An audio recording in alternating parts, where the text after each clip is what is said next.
Selanjutnya kita bahas mengenai substitution dan income effect atau efek substitusi dan efek pendapatan. Nah, kedua efek ini tergantung pada barang apa yang sedang diceritakan.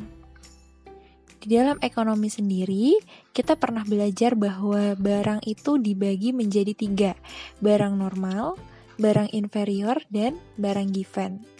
Nah, efek substitusi ini adalah apa sih?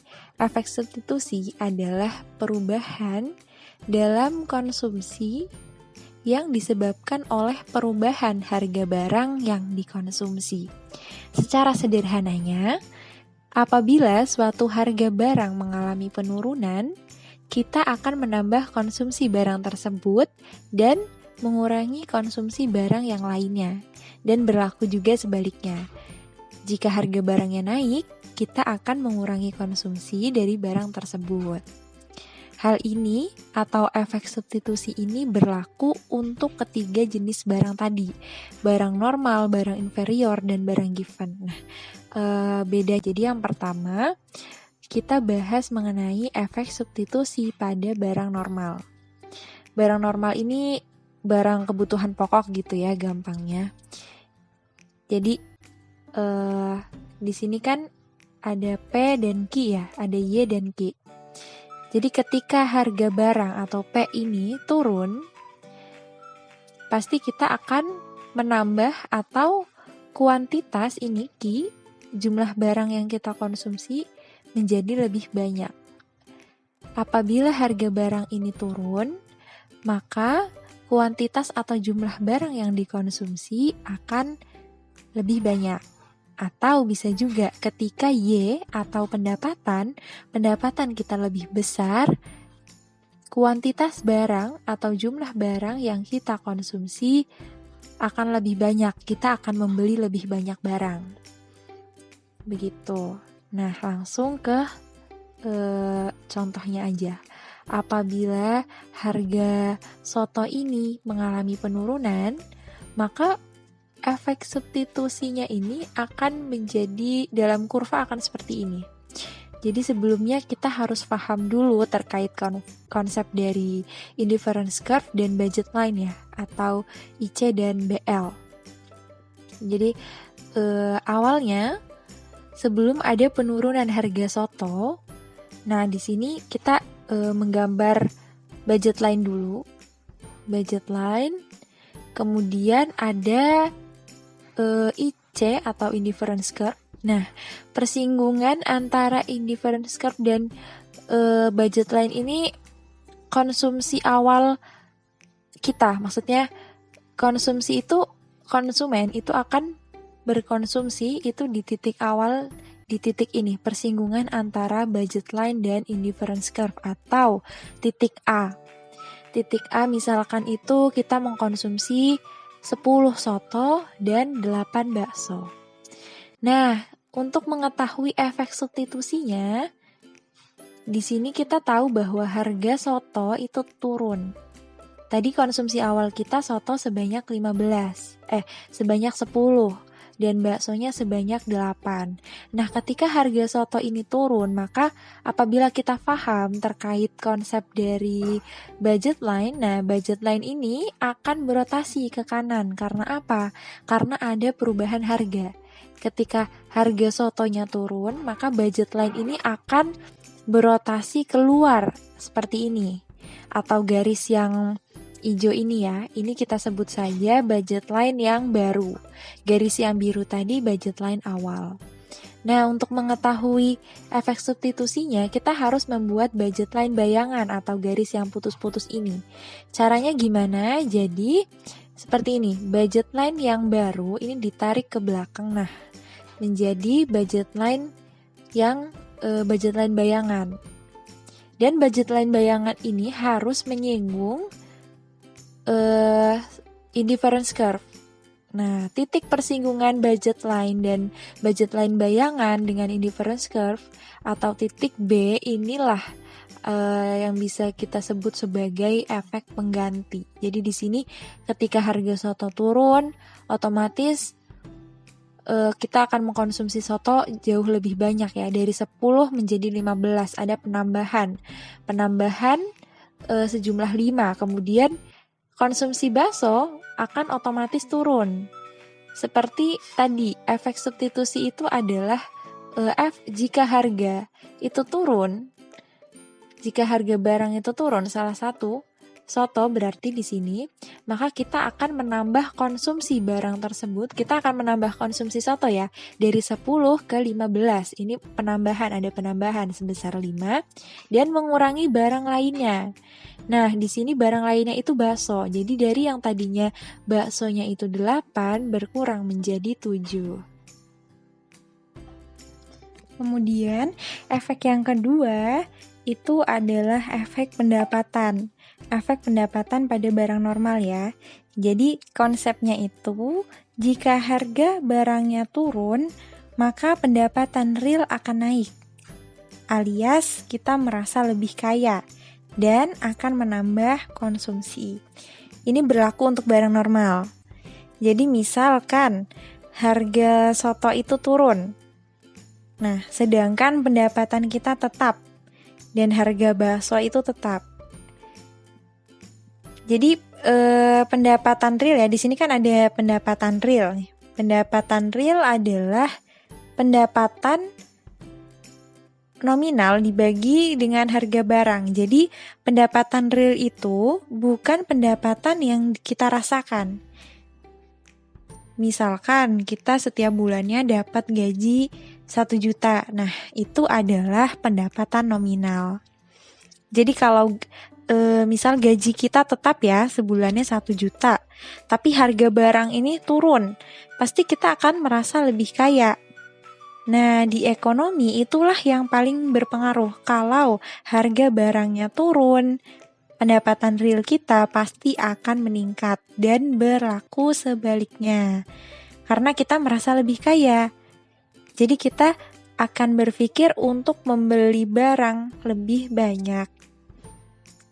Kalau efek pendapatan di kurva itu akan seperti ini. Jadi tadi sebelumnya di efek substitusi kan kita udah bikin budget line yang berotasi ya, atau garis yang hijau ya. Jadi kita itu kalau bicara tentang efek pendapatan, kita akan bermain di garis atau di garis hijau ini, garis hijau, atau dinamakan budget line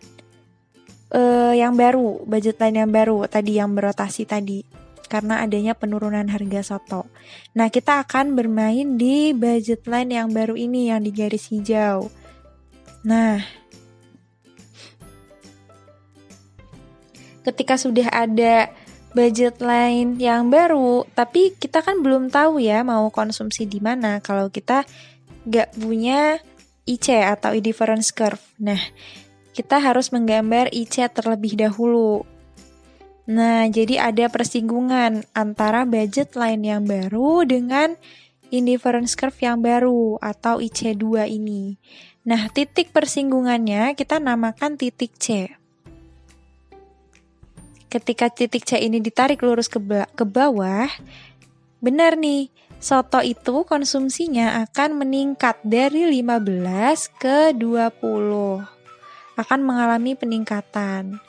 Jadi efek pendapatan itu dari titik B ke titik C. Begitu. Ini juga bisa menjadi penentu dari hukum permintaan. Jadi ketika suatu harga barang itu naik, maka jumlah barang yang dikonsumsi akan turun. Dan sebaliknya, atau ketika harga barangnya turun, maka jumlah barang yang dikonsumsi akan naik. Ini tergambar secara detail dari efek substitusi. Selanjutnya akan membahas masih sama efek substitusi dan efek pendapatan, tetapi pada barang inferior.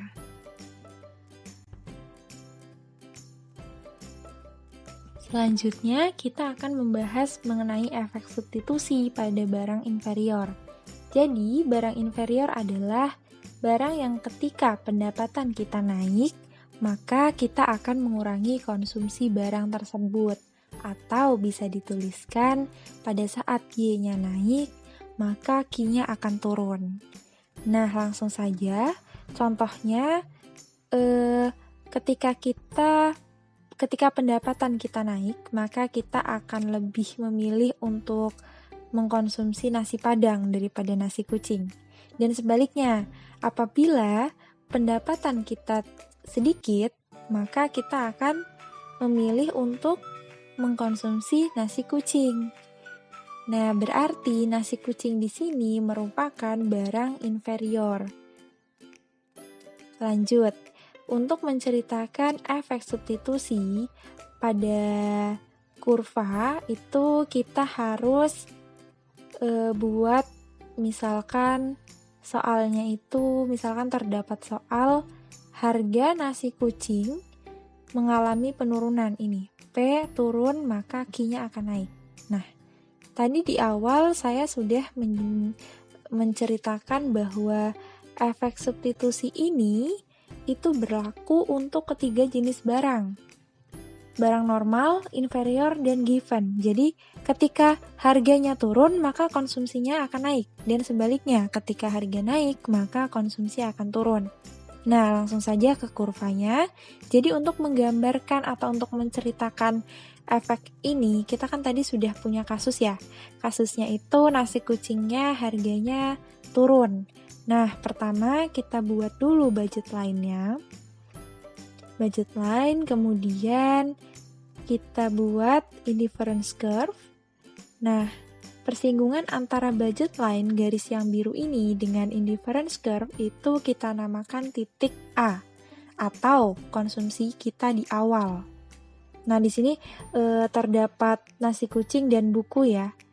Buku itu tidak usah terlalu diperhatikan. Kalau kita membicarakan barang inferior, kita hanya perlu fokus ke barang inferiornya saja, yaitu kalau di sini berarti nasi kucing.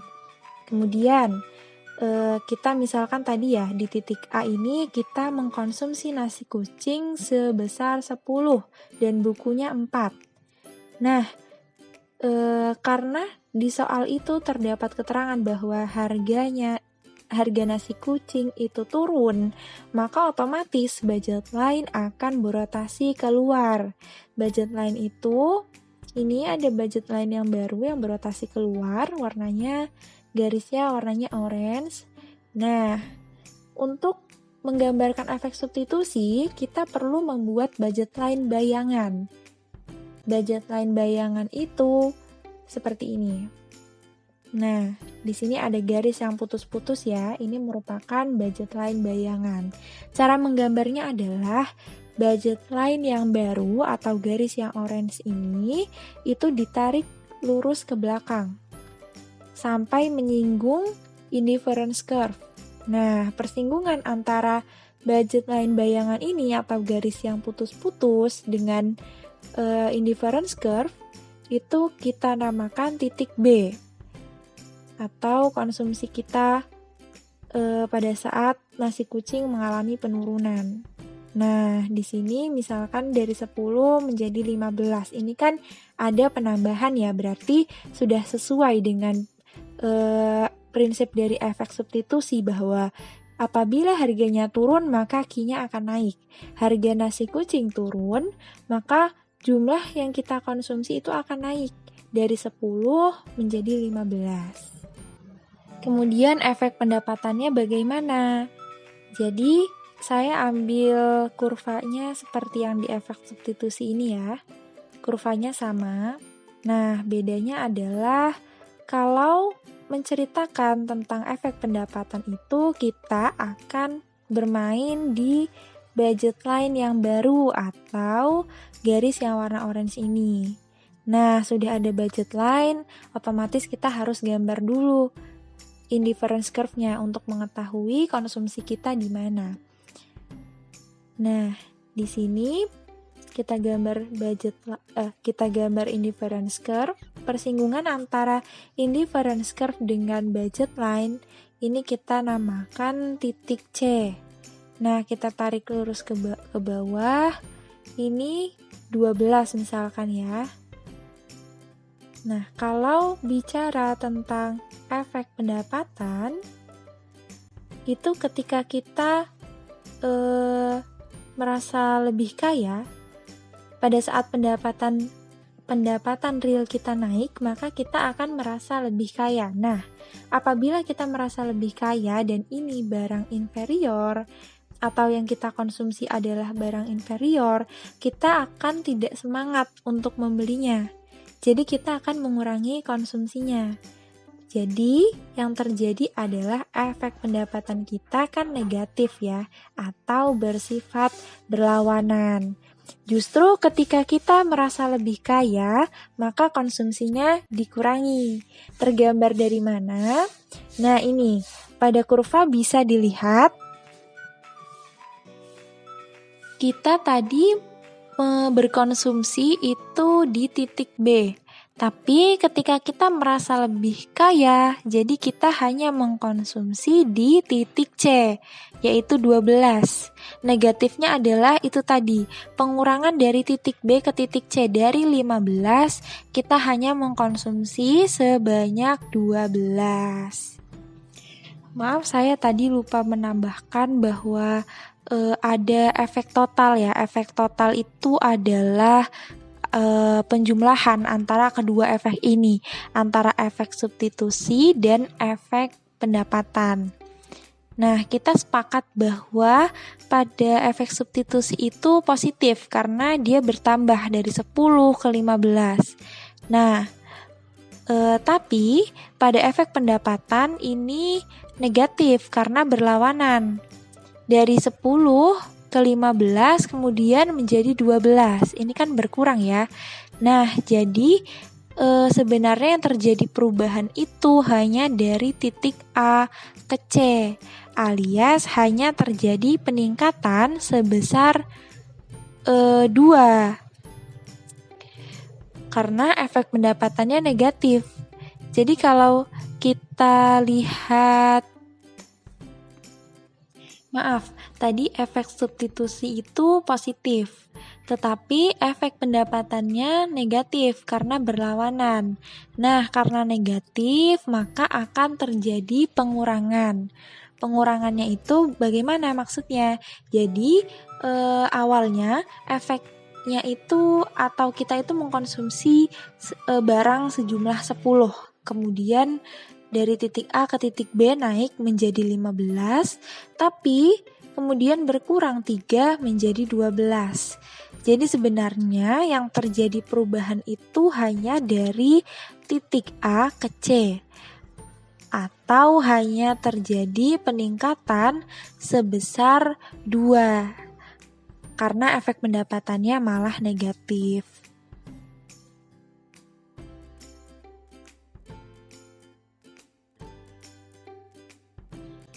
Selanjutnya, barang given. Jadi, sifatnya barang ini itu apabila dia itu harganya semakin murah, justru kita semakin tidak mau beli. Contohnya, barang bekas. Jadi, dapat dikatakan ya, apabila P-nya turun, maka Q-nya akan turun. Apabila harganya semakin murah, maka kita justru tidak akan semakin tidak mau membeli. Jadi, contohnya, ketika kita berada di pasar loak, kita menemukan baju seharga 50.000. Kita masih berpikir untuk mau lah ya membeli. Tapi kalau ada yang menjual baju harganya 2.000, nah kita kan merasa kualitasnya pasti jelek. Jadi kita tidak mau membeli ya. Jadi pada saat harganya itu semakin berkurang, maka kita akan semakin tidak berminat untuk membeli. Nah, contohnya di sini baju bekas ya. Nah, untuk menceritakannya dalam kurva, di sini kita contohnya ada baju bekas dan buku ya. Kita perhatikan saja baju bekasnya. Nah, di sini ada keterangan bahwa P itu naik. P apa? P dari baju bekas atau harga baju bekas itu naik. Nah, pertama-tama kita buat dulu seperti biasa budget line-nya, kemudian kita buat indifference curve-nya, ada titik persinggungan di situ, kita namakan titik A. Nah, misal konsumsi sebesar 20 konsumsinya. Nah, tadi ada keterangan bahwa P itu naik, harga baju bekas naik. Kenaikan harga itu akan berpengaruh kepada budget line seperti yang sudah dijelaskan di awal. Apabila harga naik, maka budget line akan berotasi ke dalam atau ke sebelah kiri. Budget line itu, atau budget line yang baru ya, budget line yang baru yang berotasi ini yang berwarna orange. Nah, kemudian kita buat budget line bayangan, yaitu garis yang putus-putus. Kita tarik budget line yang baru itu yang berwarna orange, ditarik ke belakang sampai menyinggung indifference curve. Nah, di situ ada titik persinggungannya dinamakan titik B. Apabila ditarik ke bawah, maka akan misalkan 10 di situ konsumsinya. Jadi sama ya, efek substitusi tadi kan apabila harganya turun maka kuantitasnya akan naik. Apabila harganya naik maka Q-nya akan turun. Nah, di situ harga baju bekas mengalami kenaikan, maka kita akan mengkonsumsi lebih sedikit. Tadinya di titik A itu kita mengkonsumsi sebesar 20, kemudian turun menjadi 10. Sudah sesuai ya dengan prinsip dari efek substitusi. Bisa dilihat ini efek substitusi itu dari titik A ke titik B. Nah, untuk efek pendapatannya bagaimana? Jadi kita sepakat bahwa harga barang itu ketika turun kita merasa semakin kaya. Dan kebalikannya, ketika harga barangnya naik, maka kita akan merasa miskin. Nah, untuk barang given, ketika pendapatan real kita turun, maka kita akan merasa miskin ya. Akhirnya kita memilih untuk mengkonsumsi barang given lebih banyak. Nah, kalau di kurva bagaimana? Kita itu untuk menggambarkan efek pendapatan, kita hanya perlu bermain di budget line yang baru, garis yang berwarna orange ini. Kurvanya sama ya seperti yang di efek substitusi. Jadi kita bermain di garis yang berwarna orange ini. Kita buat lagi indifference curve-nya, kemudian persinggungannya itu kita beri nama titik C. Ketika kita tarik turun ke bawah itu misalkan 30 ya di situ. Jadi terjadi peningkatan nih.